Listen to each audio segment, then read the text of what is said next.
Her tiny feet were bleeding as she pushed past the armed guards. Tears streamed down her bruised face, her voice cracking with terror. 5 men are beating my mama. She can't wake up. The entire room went silent. Cards dropped onto felt tables. Every conversation stopped mid-sentence. But the man she had run to was no hero. He was Moreno Carlos, the most feared mafia boss in New York. And what he did next would shock everyone in that room. It's a frigid Tuesday evening in New York's Lower East Side, 1992. El Cielo sat like a fortress among the crumbling tenements and shuttered factories. This wasn't just another club. This was Moreno Carlos's private domain. Every guard knew to shoot first and ask questions later. Every visitor understood the rules. You came only when summoned. You spoke only when addressed. And you absolutely never interrupted a meeting. Moreno Carlos occupied his usual corner booth, a figure carved from stone and shadow. At 45, he had built an empire that stretched from Brooklyn to the Bronx. His dark eyes saw everything. His word ended lives. And tonight, like every Tuesday for the past decade, he was conducting his weekly council with his lieutenants. The discussion moved in hushed, deliberate tones. Money was counted. Territory was negotiated. Problems were solved with brutal efficiency. This was Moreno's method. Calculated, precise, emotion removed from every equation. He had survived 2 decades in this blood-soaked business because he understood one iron law. Feelings were fatal. Attachment got you buried. But then the club's steel door exploded inward with a deafening crash. Every head snapped toward the entrance. Conversations died instantly. A little girl, barely 3 years old, stood trembling just inside the doorway. Her pink pajamas were ripped and stained with dirt. Blood streaked her bare feet. Her dark curls hung wild around a face painted with tears and terror. The child's desperate eyes swept across the room, searching frantically. Her gaze locked onto Moreno's booth, and without hesitation she ran straight toward him. The room collectively held its breath. Moreno's bodyguards tensed, hands sliding toward hidden guns. Nobody approached Moreno Carlos uninvited. But before anyone could move, the little girl reached his table and grabbed his sleeve with both tiny hands. 5 men are beating my mama. Please, she can't wake up. The silence that crashed down was absolute. Every eye fixed on Moreno, waiting to see how the notorious crime boss would handle this impossible situation. His reputation was built on ice and iron, a man who had ordered executions over breakfast and slept soundly afterward. Moreno looked down at the child clinging to his arm. Her face tilted upward, those brown eyes wide with desperation and trust. In that frozen moment, something shifted deep in the criminal's chest, something he had buried 12 years ago. Because Moreno Carlos hadn't always been the cold, merciless syndicate boss that New York feared. 12 years earlier, Moreno had been married to Isabella. She had been his entire world, the only person who could reach past the darkness his profession demanded. They were expecting their first child, a daughter. They had already chosen her name, Elena. But those dreams shattered one night when a rival family targeted Isabella. They didn't come for him. That would have been expected, survivable. Instead, they destroyed the one thing they knew would break him completely. Moreno came home that night to find his future erased. His wife, his unborn daughter, his heart, all of it stolen in a single act of cowardice. From that night forward, Moreno Carlos sealed his heart behind walls no one could penetrate. He became ruthless because ruthlessness meant survival. He became feared because fear commanded respect. And he became alone because alone meant no one else could be used to hurt him. For 12 years, those walls had stood unbreakable. He had ordered hits on men who wept for their lives. He had crushed businesses while owners pleaded at his feet. He had destroyed families without blinking.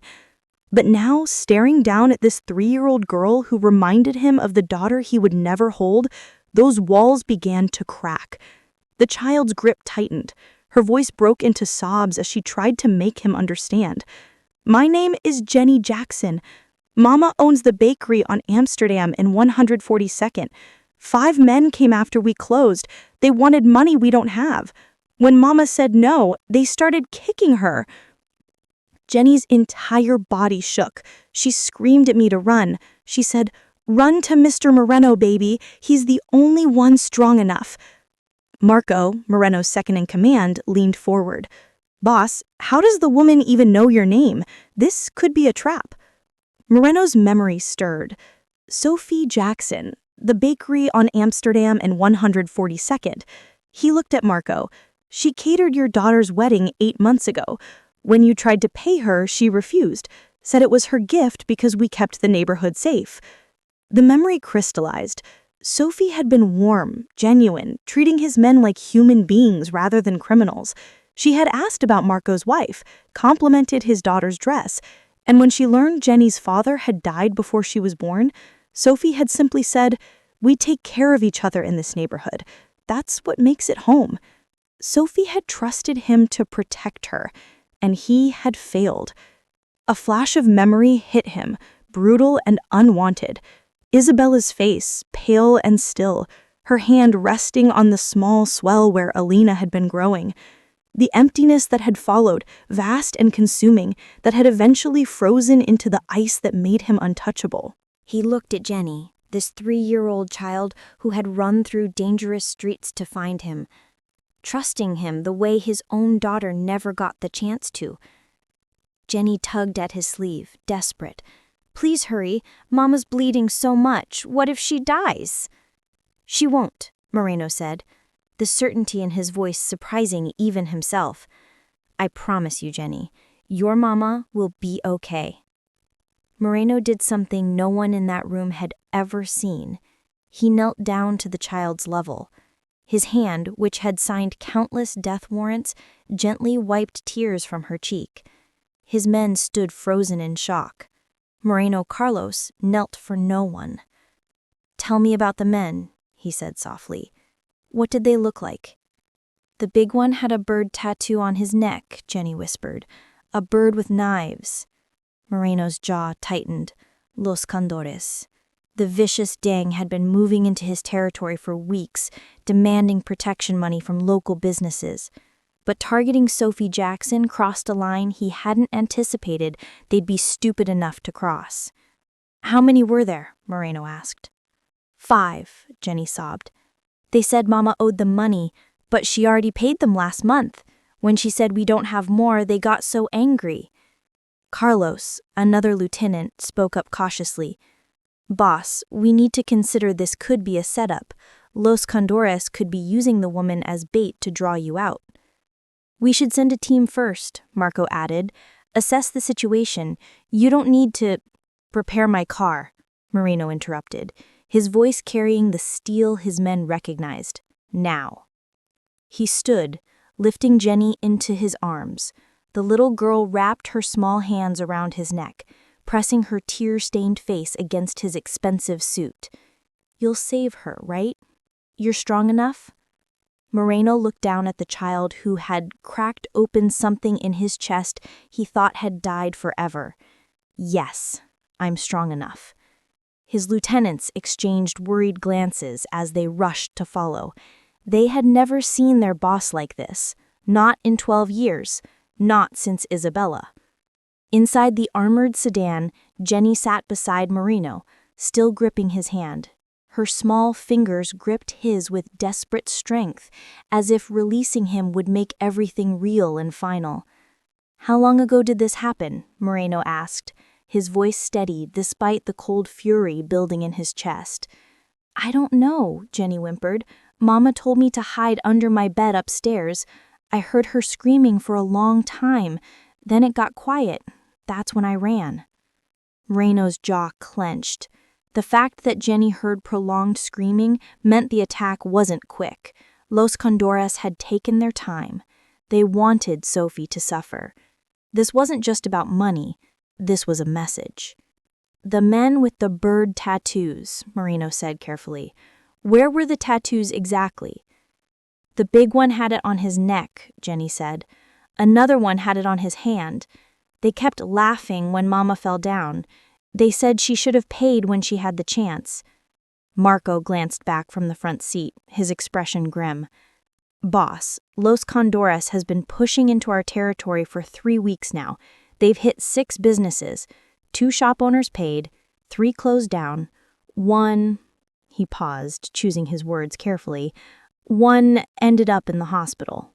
And you didn't think to tell me this. Moreno's voice was soft, but the danger in it made Marco flinch. We handled it, boss. Sent Wookmings, posted guards on the main blocks. We thought we had it contained. Clearly, you didn't. The temperature in the car seemed to drop 10 degrees. Moreno's anger wasn't explosive. It never was. That's what made it terrifying. When Moreno Carlos got loud, it meant he was irritated. When he got quiet, it meant someone was going to die. Carlos, the driver, spoke up nervously. Boss, we're 3 minutes out, but if this happened as long ago as the kid says... He trailed off, unwilling to finish the thought. What? Jenny's head snapped up. What does that mean? Marco turned in his seat, his face sympathetic but honest. Sweetheart, if your mama's been hurt badly and it's been a while, she might have already... No! Jenny's scream pierced the car. She's not dead. She can't be dead. She promised she'd never leave me. She promised. The little girl's entire body convulsed with sobs. She tried to pull away from Moreno, hitting his arm with her tiny fists as if his men's words were somehow his fault. You said she'd be okay. You promised. You're supposed to be strong enough. Everyone in the car tensed, waiting for Moreno's reaction. No one raised their voice to him. No one hit him, not even a grieving 3-year-old toddler. But Moreno did something that left his men speechless. He pulled Jenny close, wrapping his arms around her trembling body. Jenny, look at me. His voice was gentle, almost tender. Look at me. She raised her tear-streaked face. Your mama is strong, just like you, Moreno said. She survived long enough for you to run all the way to me. That means she's a fighter, and fighters don't give up. Do you understand? Jenny nodded, hiccuping through her tears. Yes. Good girl. Marco and Carlos exchanged glances in the front seat. In 12 years, neither of them had heard Moreno speak like this. The man who had once made a rival crime boss watch his own empire burn to the ground was now comforting a toddler with the patience of a saint. The sedan screeched around a corner, and Amsterdam Avenue came into view. Even from a block away, they could see Sophie's bakery. The front window was shattered, the door hung crooked on its hinges, and through the broken glass, nothing moved. There! Jenny pointed, her voice rising with fresh panic. That's Mama's store! Moreno's expression hardened. His free hand moved to the gun holstered beneath his jacket. Marco, Carlos, when we stop, you secure the perimeter. No one gets past you. No one. Yes, boss. The car rolled to a stop directly in front of the bakery. Through the shattered storefront, Moreno could see overturned furniture, scattered pastries crushed into the floor, and dark stains that could only be blood. But no movement, no sound, nothing. Jenny started to climb out, but Moreno stopped her. You stay in the car with Carlos. I'll bring your mama to you. But, Jenny, Moreno's voice was firm, but not harsh. Trust me. Stay here, where it's safe. He handed her to Carlos and stepped out into the cold night air. Marco fell in beside him, weapon drawn. As they approached the broken door, Moreno's mind raced through possibilities. If Sophie was dead, Los Condores had just declared war. If she was alive, they'd still declared war. They just didn't know they were already dead men walking. Moreno pushed the broken door open wider, the hinges groaning in protest. The smell hit him immediately. Blood, fear, and violence. And then he saw her. Sophie Jackson lay crumpled on the floor behind the counter, her body twisted at an unnatural angle, surrounded by a spreading pool of crimson. From the car behind him, Jenny's voice called out small and terrified. Did you find her? Is Mama okay? Moreno Carlos, who hadn't prayed in 12 years, found himself praying now as he rushed forward to check for a pulse. But before Moreno could reach Sophie, he heard something that stopped his blood cold. Laughter. Male voices, rough and cruel, coming from the back room. "Think she's learned her lesson?" one voice said. "She ain't learnin' nothin' no more," another replied. "Let's finish this and get out." Moreno's hand tightened on his gun as 5 men emerged from the back of the bakery. They were still here, still in Sophie's shop like they owned it. The largest one, with the condor tattoo sprawled across his neck, held a metal baseball bat stained dark with blood. They froze when they saw Moreno standing in the doorway, backlit by the street lamps. "Who the hell are you?" the big one snarled. Moreno didn't answer. His eyes dropped to Sophie's broken body on the floor, then back to the 5 men. Behind him, he heard Jenny's voice from the car, frightened and desperate. "Mr. Moreno, did you find Mama?" Everything happened at once. Jenny broke free from Carlos and ran through the doorway, her small feet pounding on broken glass. "Mama!" she screamed. "Mama!" The man with the neck tattoo moved faster than Moreno expected, snatching Jenny by her arm as she tried to reach her mother. "Well, look what we got here, the little brat who ran away!" Jenny screamed, kicking and clawing at the man's grip. Something inside Moreno snapped. He moved with a speed that defied his age and size, crossing the room in 3 strides. The first man didn't even see the punch coming. Moreno's fist connected with his jaw with a crack that echoed through the bakery. The thug dropped like a stone. "Boss, wait!" Marco shouted, rushing in behind him. But Moreno was beyond waiting. The second attacker swung a crowbar. Moreno caught his wrist mid-swing, twisted it until bones crunched, and drove his elbow into the man's face. Blood exploded from his nose as he collapsed backward into a display case. The man holding Jenny tightened his grip on the child, using her as a shield. "Back off or the kid gets hurt." Moreno's eyes locked onto his. There was no rage in them now, no emotion at all, just cold, calculated death. "Let her go, and I'll make it quick." I said back. Moreno's den cleared its holster faster than anyone could track. The shot was precise, surgical. The bullet tore through the man's shoulder, the one holding Jenny. His arm went limp instantly. Jenny dropped to the floor and scrambled away. Marco and Carlos rushed in, weapons drawn, as the remaining 2 attackers tried to run for the back exit. They didn't make 3 steps. Marco clotheslined one while Carlos tackled the other, driving him face first into the tile floor. Within 30 seconds, all 5 attackers were down, disarmed, groaning in pain or unconscious. But Moreno had already forgotten about them. He was kneeling beside Sophie, his hands gentle as he checked her pulse. It was there. Weak, thready, barely present, but there. "Mama?" Jenny crawled over, her small hands reaching for her mother's bruised face.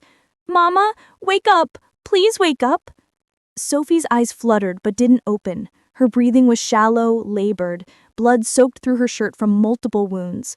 Her left arm bent at an unnatural angle. Dark bruises bloomed across her face and neck. Moreno carefully lifted Sophie into his arms, cradling her like she weighed nothing. Her head lolled against his chest. "Marco," he said, his voice carrying an edge that made even his hardened second-in-command stand straighter. "Call Dr. Patel. Tell him to prep emergency surgery at the private clinic now." "Yes, boss." Marco pulled out his phone, already dialing. Moreno turned to Carlos, and what his men saw on his face made them understand why people feared him. "These 5 don't leave this building alive unless I personally decide they deserve to live.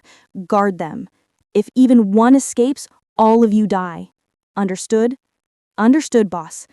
Jenny clutched at Moreno's jacket as he carried her mother toward the car. "Is she going to die?" the little girl whispered, tears streaming down her face. "Please don't let Mama die."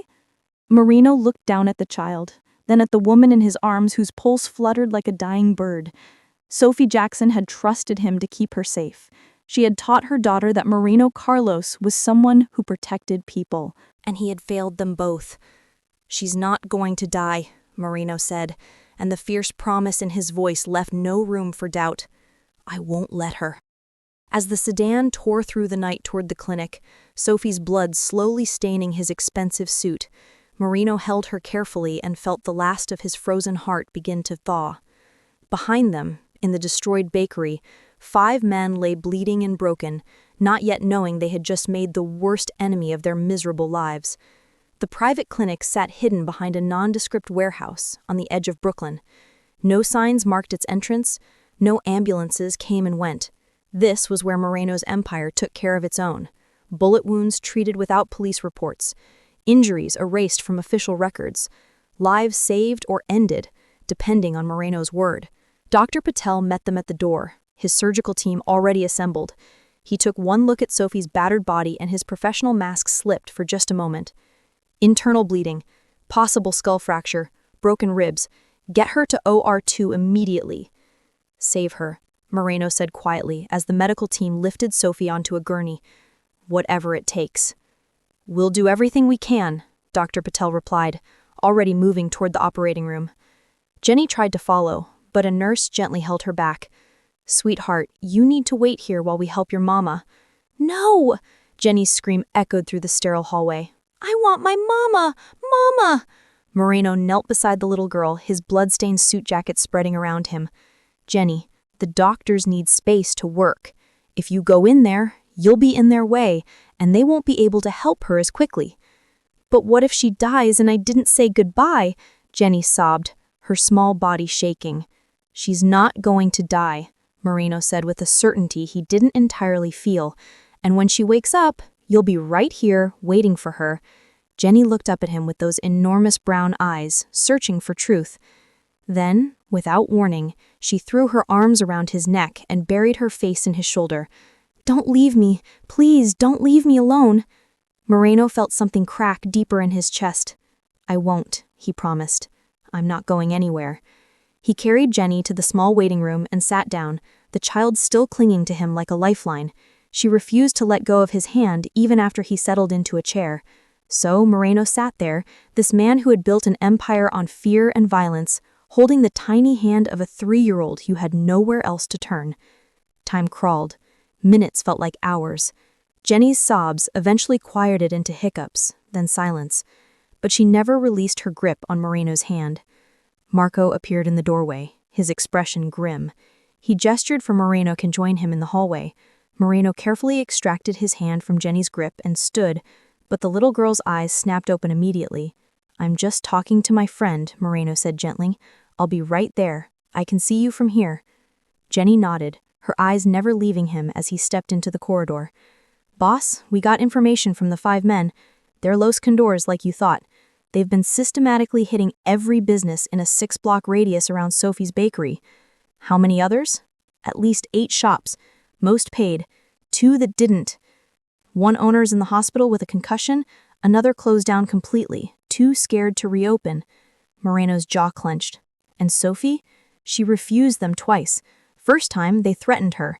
Second time, tonight, they decided to make an example. Marco's voice dropped lower. Boss, this wasn't just about protection money. Their leader, Joaquin Cortez, calls himself El Lobo. He's trying to push into your territory, taking over your blocks. This was a message to everyone under your protection. Moreno can't keep you safe anymore. The temperature in the hallway seemed to drop. Moreno's rage didn't explode outward. It crystallized inward, cold and sharp as a blade. When he spoke, his voice was barely above a whisper.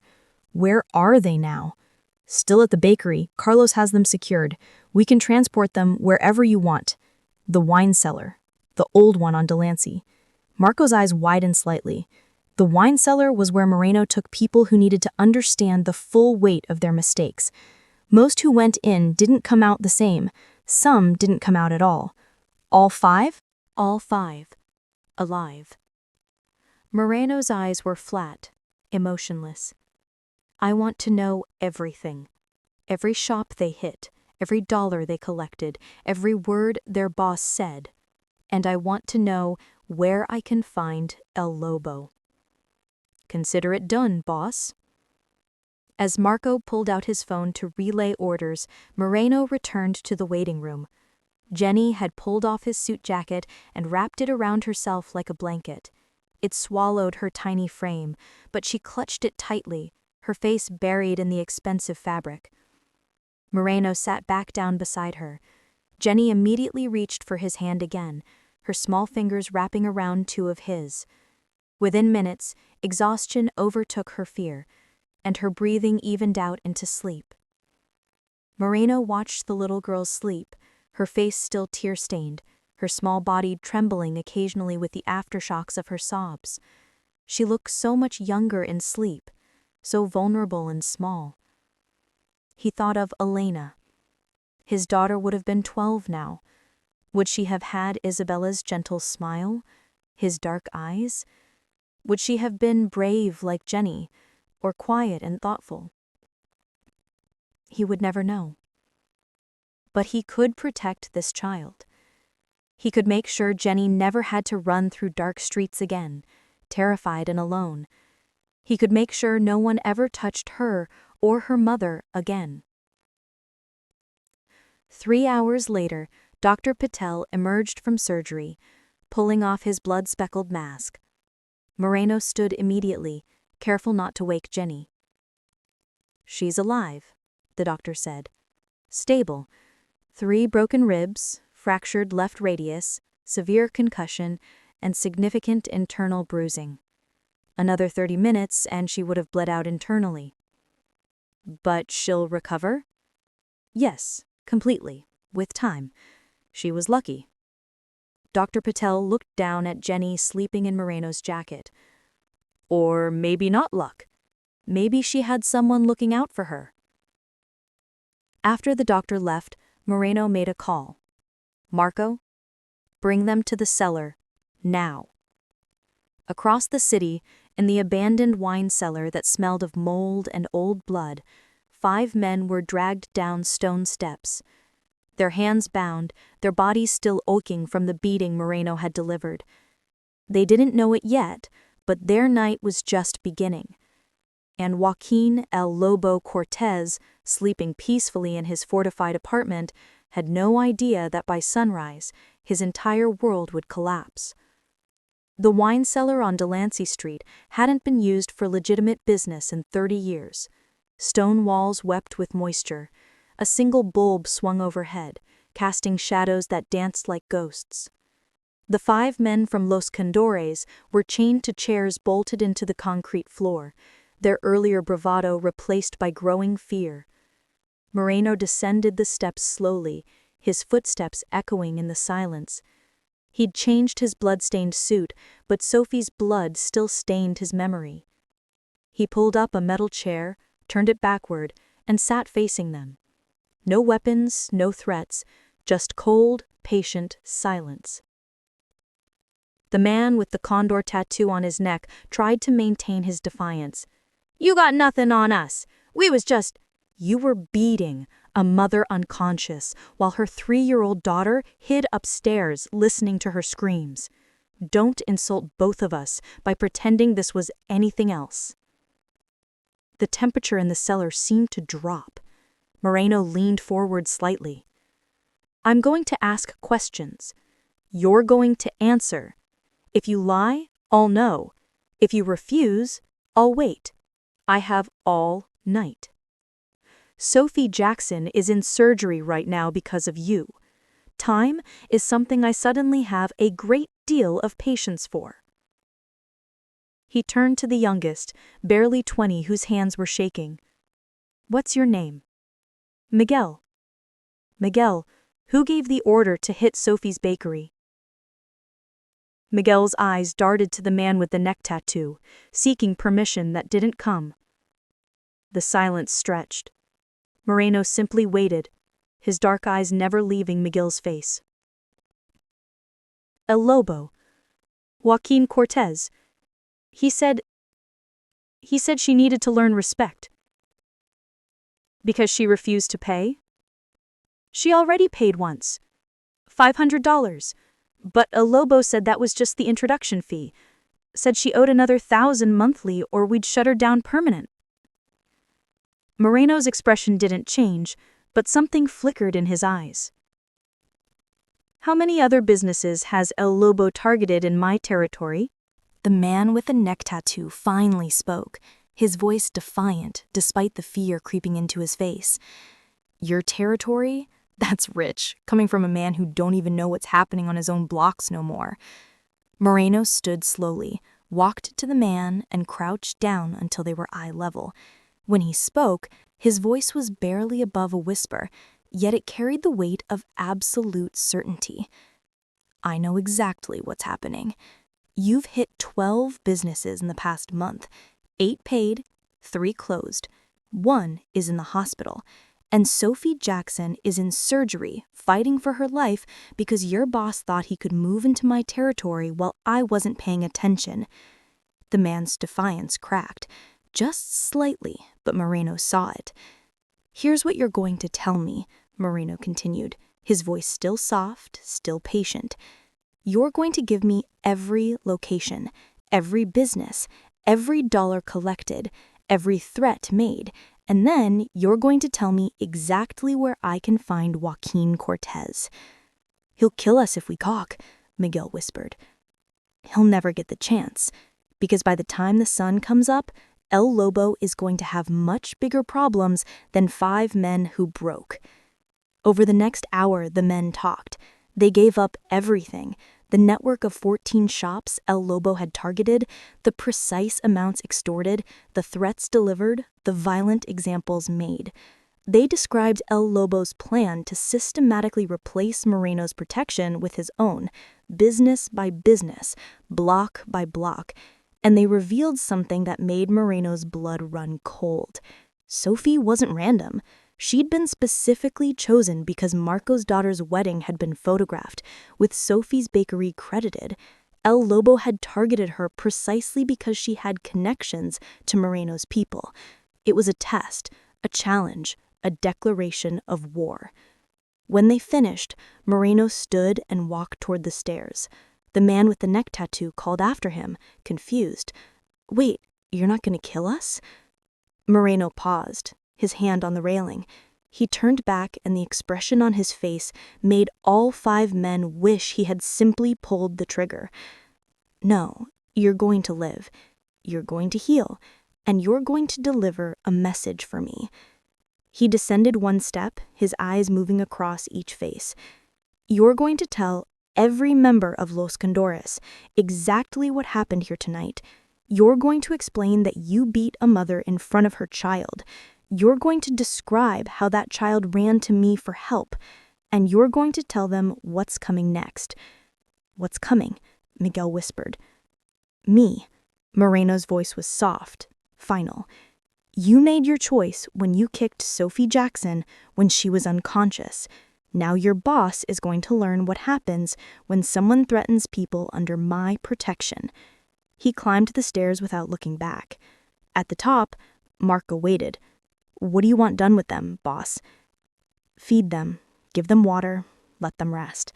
Moreno's jaw tightened. Then release them tomorrow night.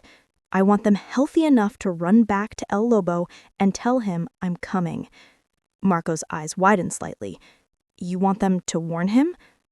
I want him to know, Moreno said coldly. I want him to sweat. I want him to spend every hour wondering when I'll arrive.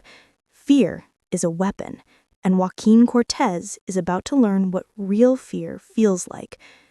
As they walked toward the car, Moreno added quietly, find out where El Lobo conducts his business. Every location, every routine, every weakness. I want to know where he is every hour of every day. When do you want to move on him? Moreno thought of Jenny sleeping in his blood-stained jacket, of Sophie fighting for her life in surgery, of the 12 years he'd spent frozen, telling himself that feeling nothing was the same as being strong. Soon, he said. But first, I'm going to make sure Sophie wakes up and sees her daughter's face. El Lobo can wait. He's not going anywhere. But the promise in Moreno's voice made it clear waiting didn't mean forgetting. It meant planning. And when Moreno Carlos planned someone's downfall, that person's fate was already sealed. The abandoned boxing gym on Varick Street still smelled of sweat and old leather. Broken equipment littered the corners. The ring in the center sagged, ropes frayed and stained. This was neutral ground, a place where scores were settled away from prying eyes. Moreno walked through the front door alone. No bodyguards, no weapons visible. Just a man in an expensive suit stepping into the shadows like he owned them. Joaquin El Lobo Cortez waited in the ring surrounded by 8 of his men. He was smaller than Moreno expected, compact, wiry, with sharp features and eyes that constantly scanned for threats. The wolf tattoo on his forearm flexed as he gripped the ropes. "The great Moreno Carlos," El Lobo called out, his voice dripping with mock respect. "You got some balls coming here alone, old man. Maybe you ain't as smart as people say." Moreno climbed into the ring slowly, deliberately.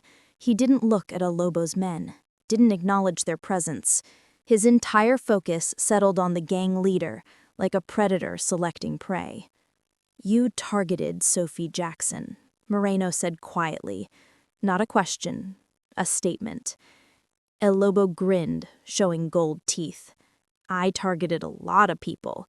Gonna have to be more specific. The bakery owner on Amsterdam, the one your men beat unconscious in front of her 3-year-old daughter." "Oh, her," El Lobo shrugged, theatrical and dismissively. "She should have paid when she had the chance. Business is business, you know? Can't have people thinking they can just—" "Your men confessed," Moreno interrupted. "All 5 of them. Gave up everything. 14 businesses, exact amounts, names, locations, and they told me something very interesting." El Lobo's grin faltered slightly. "You specifically targeted Sophie because of her connection to my organization," Moreno continued, his voice still soft, still calm. "You chose a single mother with a toddler because you thought it would prove you were bold, that you were fearless, that you could move into my territory without consequences." "So what if I did?" El Lobo's bravado was cracking now, desperation seeping through. "You think you still run these streets? You're finished, old man. Your time is—" "You're a coward," Moreno said simply. The words landed like a physical blow. "A coward who sends 5 men to beat an unarmed woman. A coward who preys on shop owners and bakers because you're too weak to face anyone with real power." El Lobo's face flushed red. "You watch your mouth or what?" Moreno took a single step forward. The movement was minimal, but every one of El Lobo's men tensed. "You'll send more thugs to attack defenseless women? You'll beat more mothers in front of their children? That's your idea of strength?" The gym fell silent, except for the distant drip of water somewhere in the darkness. "Here's what's going to happen," Moreno said, his voice dropping to barely above a whisper. "You're going to repay every single shop you extorted, every dollar, with interest. You're going to personally apologize to each owner, and then you're going to leave New York tonight. You and every member of Los Condores. You're going to disappear, and you're never coming back." El Lobo laughed, but it sounded hollow. "And if I refuse, you gonna kill me right here in front of witnesses? That ain't your style, Carlos. You're too smart for that." Moreno stepped closer, invading El Lobo's space, and when he spoke, his voice was so quiet that only El Lobo could hear. "Sophie Jackson is still in the hospital. If she dies from the injuries your men gave her, I won't kill you, Joaquin. I'll bury you standing. Do you understand what that means?" El Lobo's face went pale.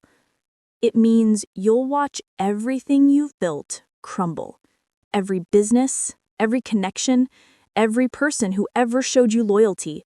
I'll dismantle your entire world piece by piece while you're still breathing.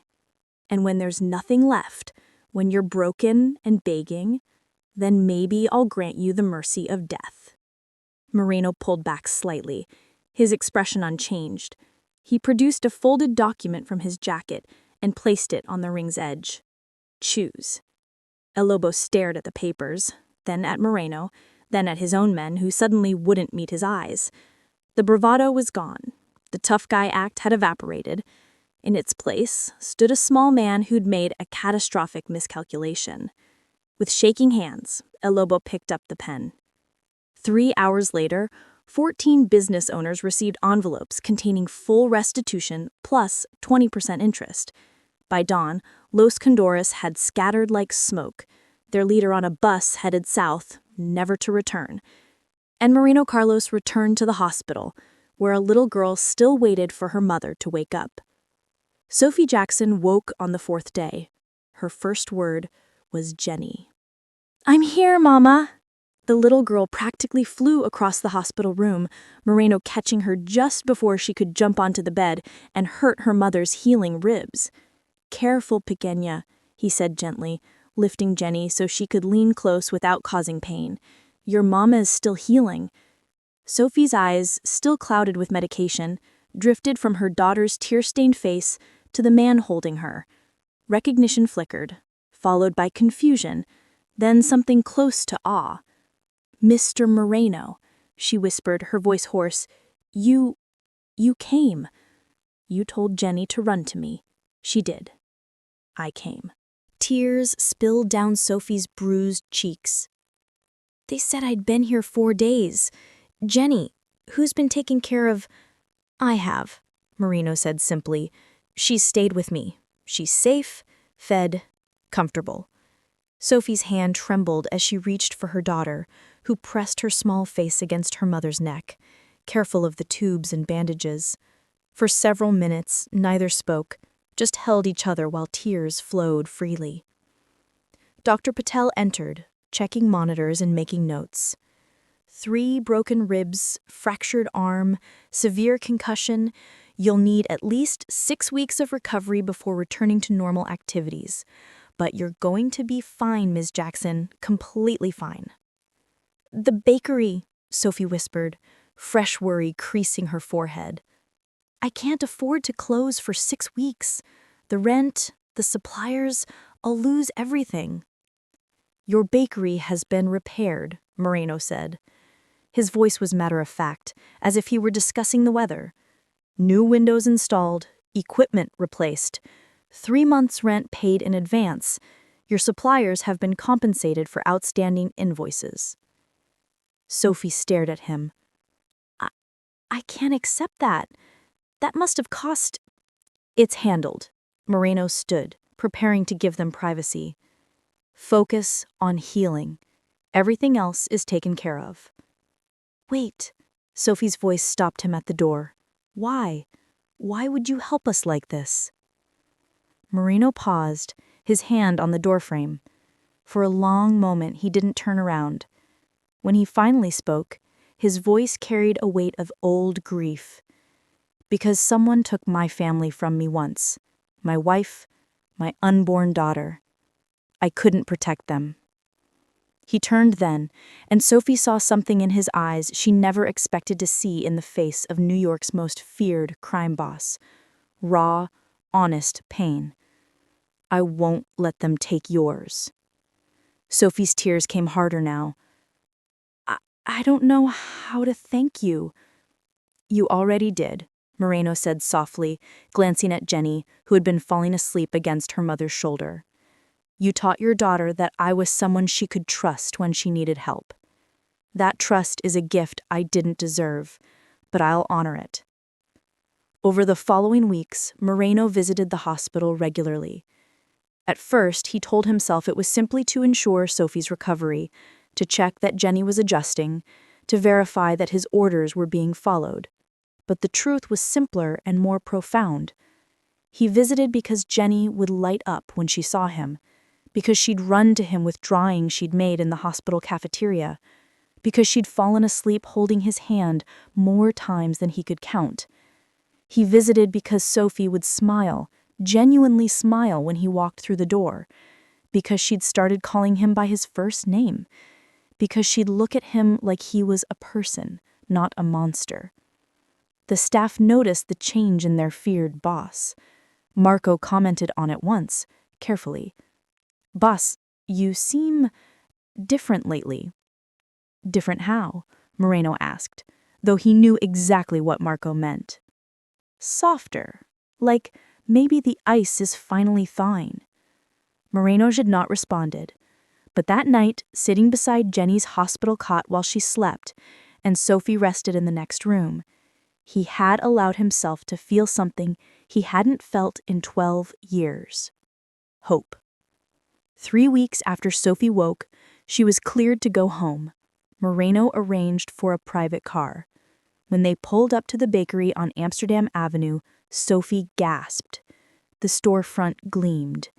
New awning, fresh paint. Through the sparkling windows, she could see brand new display cases, a state-of-the-art oven, and shelves stocked with supplies. A sign hung in the window, reopening, soon under new management's protection. I can't, Sophie's voice broke.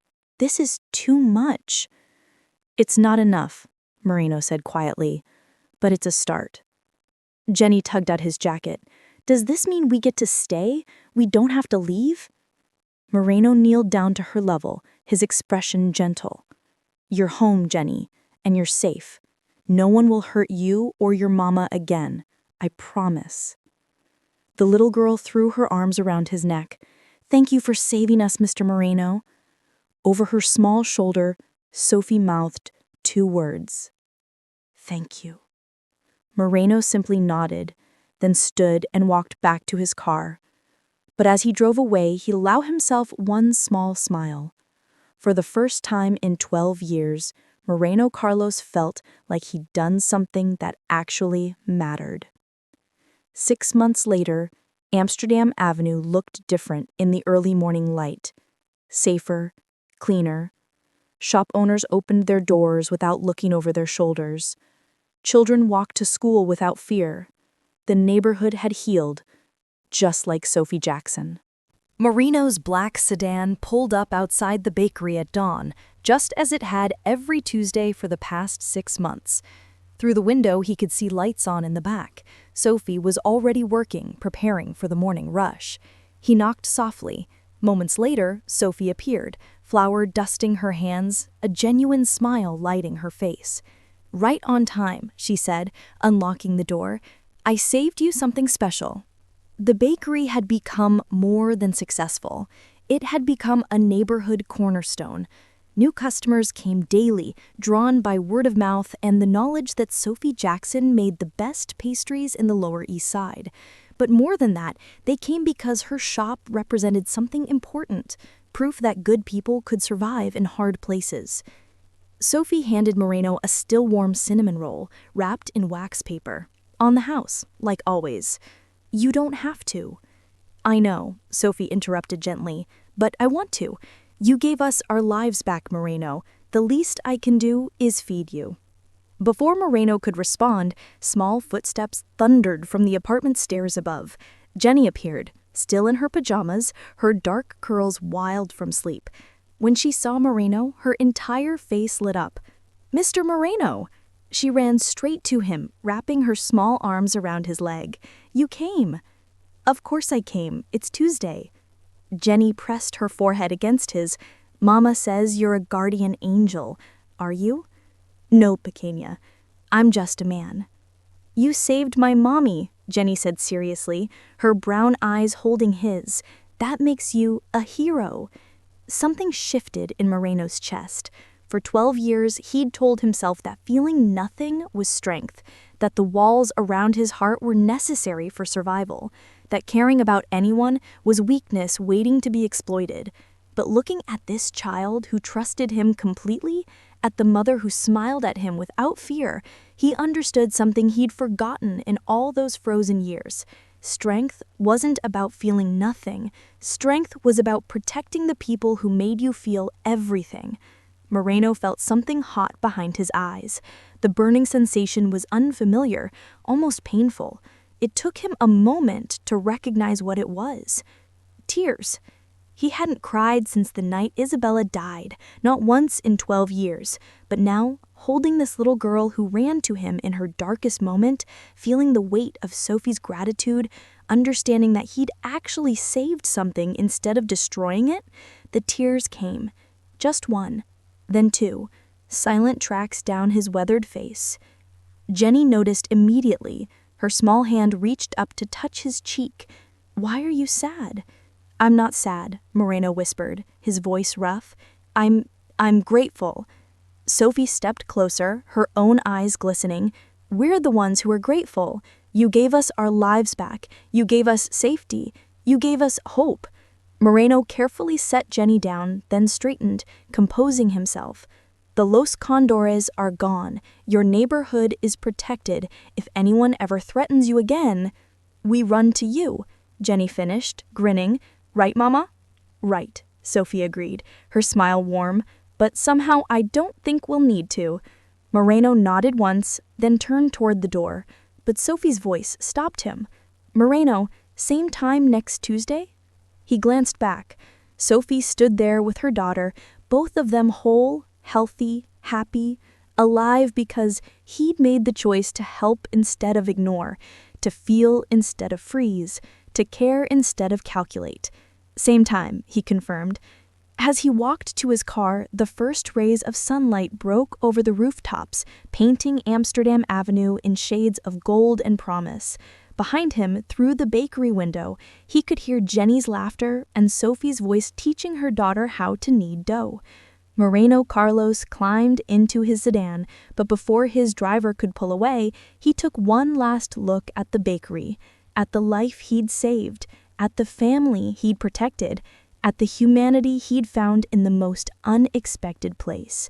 For 12 years, he'd been the most feared man in New York, cold, calculating, untouchable. But in saving Sophie and Jenny Jackson, in choosing compassion over cruelty, and letting a 3-year-old girl crack open his frozen heart, Moreno Carlos had found something more valuable than fear or power. He'd found redemption. And for the first time since Isabella's death, Moreno Carlos felt truly alive.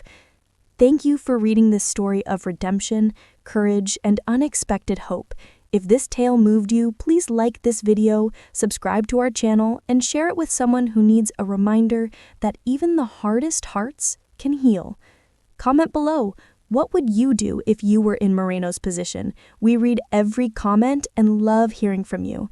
Stay tuned for more incredible true stories that will inspire, shock, and remind you of the power of human compassion. Until next time, stay blessed and stay safe.